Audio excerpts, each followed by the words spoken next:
제가 최근에 게시글을 하나 봤는데 네. 하락장을 안 겪어본 부동산 유튜버들 거기에 랭구님 이름이 있더라고요. 감사하네요. 사실인가요? 그랬으면 참 좋았겠죠. 그래도 투자한 지 기간이 꽤 되니까 10년 넘었으니까 근데 다들 어떻게 다 좀 피해갈 수 있을까. 짧다고 생각하시는 것 같아요. 딱 서울 상승기 때 시작했다 이렇게 생각 많이 하시더라고요. 그랬으면 좋았겠죠. 투자했던 곳들 중에서 진짜 사고 나서 미친 듯이 올랐다가 원점으로 내려간 것도 있고, 사실은 뭐 운 좋으면 한 반만 떨어진 적도 있고, 재수 없으면은 샀는데 그때부터 그냥 계속 보합 간 경우도 있고, 여기 살까 하는데 여기 샀는데 천만다행으로 여기 샀으면은 이제 매매 전세가 쫙 그때부터 바로 떨어지는 그런 경우도 있었고, 사실 별의별 경우가 많았죠. 힘든 경험도 많으셨네요. 아무래도 이제 전국을 베이스로 하다 보니까 그게 흐름이 엄청 길게 가지는 않기 때문에 모든 것들을 다 팔고 뭐 다 사고 이렇게 움직일 수는 없잖아요. 네. 그래서 하락장을 경험할 수밖에 없다고 봐요. 워렌 버핏이 산 모든 종목이 특정 구간에서 하락을 안 했을까요? 특정 구간에서 하락했겠지. 네.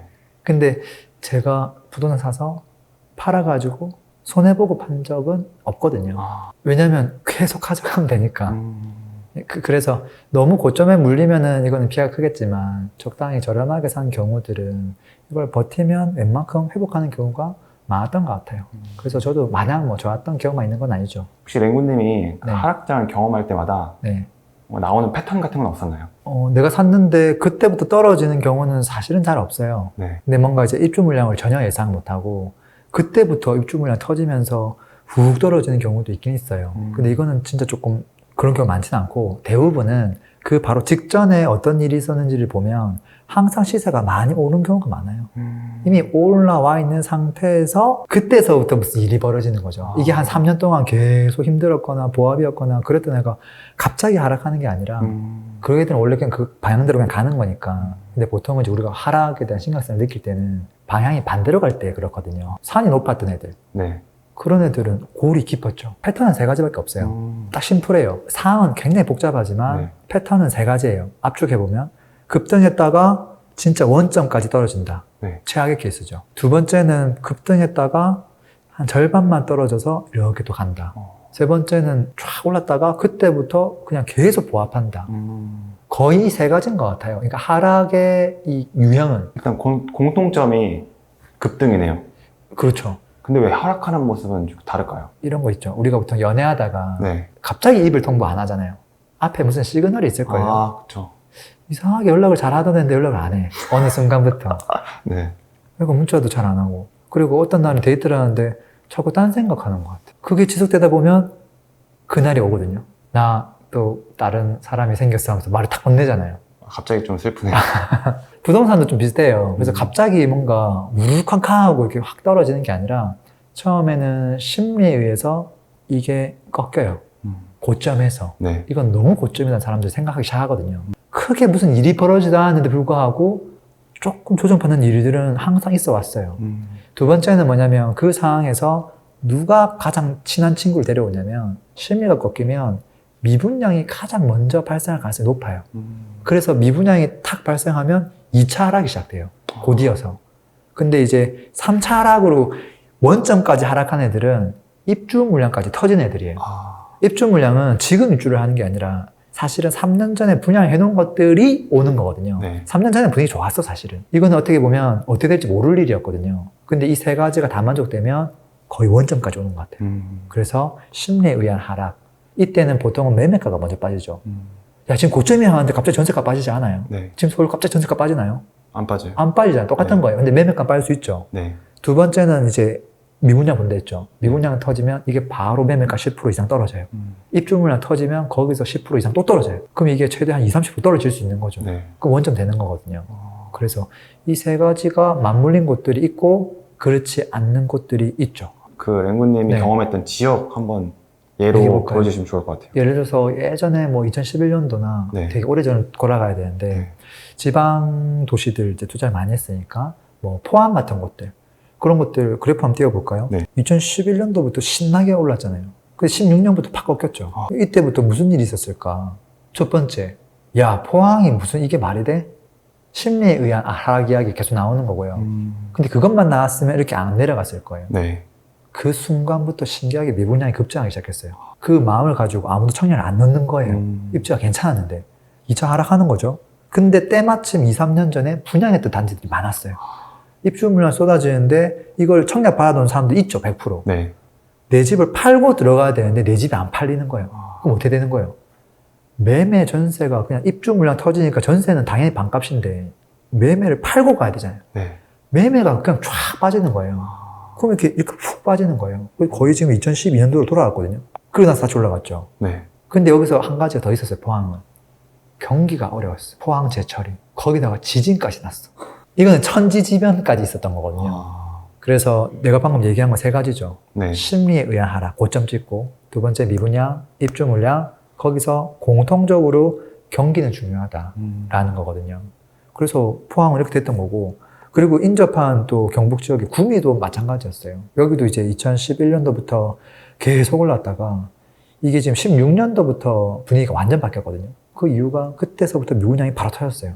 그리고 16, 17년 입주 물량이 사상 최대였어요. 이 3가지 악재가 겹치니까 이 버틸 수가 없다라는 거거든요. 그리고 또 시간 지나서 이제 대구에 뭐 2013년도 뭐 이렇게 옛날에 제가 이제 관심을 가지고 이제 투자를 많이 했었는데 그 전부터 쭉 상승을 많이 했죠. 네. 근데 16년도에 이제 한번 주춤하죠. 네. 근데 16년도에 시세 그래프가 어떻게 됐죠? 확 빠졌나요? 살짝 빠졌네요. 살짝 빠졌죠. 네. 이게 심리에 의한 매매가 1차 하락만 있었어요. 이때 미분양이 별로 없었어. 그 다음에 입주 물량도 적었어. 네. 그러니까 추가 하락이 없었던 거예요. 그래서 횡보를 하기 시작한 거죠. 때가 되면 또 가치에 의해서 또 올라갔죠. 근데 지금은 또 하락하잖아요. 네.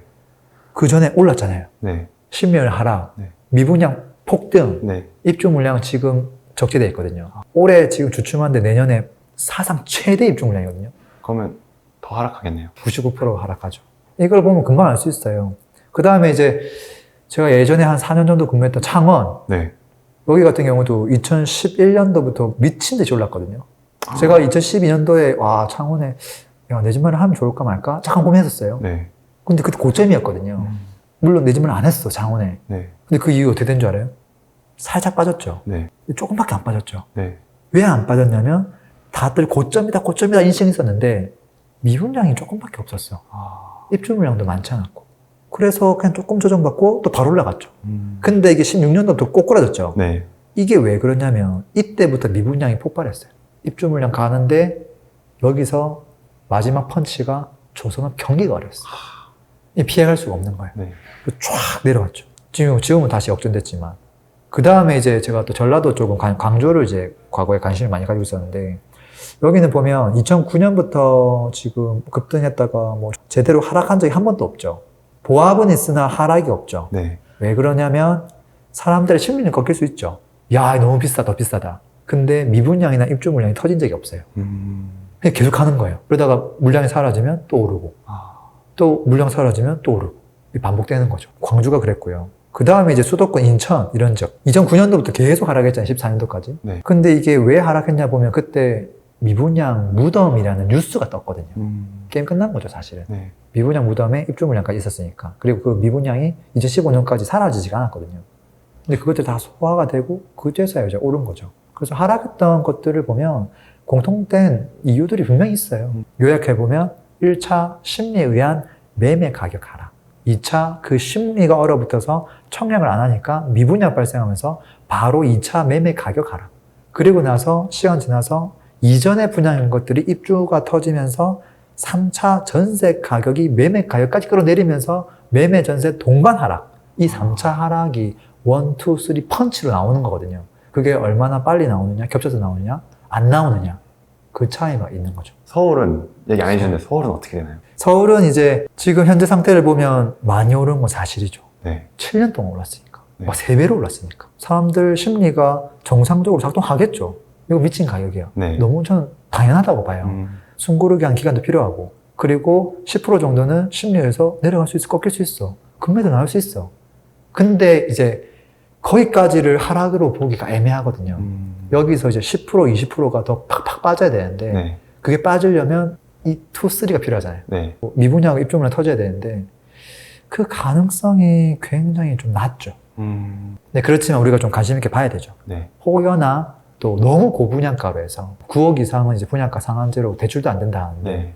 정말 저렇게 사람들이 돈이 많나? 다정리를 받나? 그거에 대해서 관심 있게 지켜보면 되겠죠. 그걸 보고 계속 미분이 안 나네? 하면 사실은 하락할 가능성이 매우 낮은 거죠. 그 입주 물량은 이제 중요한 건데 네. 이미 답이 나와 있어요. 미분양이 어떻게 될지 모르지만 입주 물량은 과거 2, 3년 전에 분양한 것들이 지금 입주하잖아요. 네. 작년에 분양한 게 3년 뒤에 하거든요. 이게 지금 사상 최저예요. 그래서 원 펀치 있을 수 있다. 투 펀치는 모니터링 하면 된다. 세 번째 펀치는 나올 수가 없다. 절대. 네. 대신에 이게 입주 물량이 사상 최저가 되면 아무래도 임대료가 오르겠죠. 그건 거의 확실하지. 네. 그러면 이게 또 가격을 지지해주는 역할을 하겠죠. 그게 이제 서울의 현 상황이죠. 뭐 미래이기도 하고요. 그래서 결론이 보합하다 상승할 거다. 매매 가격은 지켜봐야지. 왜냐면 그 보합이 언제까지 갈지는 모르거든. 네. 근데 이제 우리가 여기서 하나 더 들어가 보면 네. 사실 지역은 너무 러프하잖아요. 네. 실제 아파트를 콕 집어서 째려보는 게 좋아요. 예를 들어서 네. 뭐 서울에서 그래도 아파트 시세 바로미터 이런 단지들이 뭐 잠실 S 이런 거 뉴스에서 많이 나오거든요. 네. 그런 단지를 보면 지금 매가가 예를 들어서 한 24억, 25억 정도 할 거예요. 네. 뭐 물론 금매가 있겠지만 그러면 전세가율이 50%에서 52%밖에 안 돼요. 굉장히 낮죠. 네. 자, 그럼 우리가 지금 시나리오를 그려보는 거죠. 네. 좋아, 이 아파트가 있어. 그러면 심리에서 10% 떨어질 수 있다 라고 했잖아요. 네. 그러면은 이게 24억짜리가 10% 빠지면 2억 4천 빠지는 거예요. 네. 그럼 이게 22억까지 내려오겠네? 오케이. 마음 같아서 이게 한 15억까지 내려갔으면 좋겠는데 네. 그럴 가능성이 있냐 없냐 그걸 보는 거잖아요. 네. 그 쉽지 않다고 했잖아요. 대신에 얘가 지금 전세가가 50%좀 되니까 24억이면 얼마예요? 12억 3억 되거는 네. 거거든요. 얘가 10% 이상 올라갈 가능성이 다분히 높죠. 그럼 매매가가 떨어지고 얘가 올라가면 어떻게 되는 거예요? 전세가율이 네. 50%, 52% 하는 게 70%를 넘어갈 수 있다는 거예요. 근데 잠실S의 전세가율을 보면 네. 가장 전세가율이 높았던 게 2016년도 초에 돌아가서 그때 78%까지 올라갔어요. 그 다음에 낮았을 때는 한 30%였고. 그러니까 이 단지는 이게 평균이라는 게 있거든요. 네. 그 평균이 50% 초반이에요. 언제 이걸 사야 되느냐? 전세가율이 굉장히 높았을 때 사면 얘는 최적의 타이밍인 거예요. 그래서 우리가 생각한 시나리오대로 가면 되게 좋은 시기에 매수할 수 있는 그런 기회들도 오겠구나. 그런 생각도 드는 거죠. 이게 설사 시세가 조금 빠지고 보합으로 간다 하더라도 네. 임대료가 좀 올라갈 수 있기 때문에 그 정도 전세가율로 잡을 수 있는 날이 잘 안 오거든요. 그렇게 이제 단지별로 내가 관심 있는 단지의 전세가율이 과거 최저점일 때와 고점일 때, 사실 고점일 때가 전세가율이 그때가 좋은 타이밍이에요. 그때가 맥스까지 가려고 하면은 늦을 수 있겠죠. 근데 어느 수준 이상이면은 그래 이 정도 전세가율이면 사도 되겠다. 그런 시기가 저는 분명히 있을 거라고 봐요. 맹구님 오늘 네. 하락 패턴 얘기해 주셨는데 네. 깔끔하게 한 번만 더 정리해 주시면 좋을 것 같습니다. 워렌 버핏도 구간을 놓고 보면 하락을 피해가지는 못할 거예요. 그렇잖아요. 네. 근데 이제 가장 최악의 상황은 피해야 되겠죠. 근데 그 최악의 상황을 보면 항상 급등 후에 일어나는 일들이 많더라.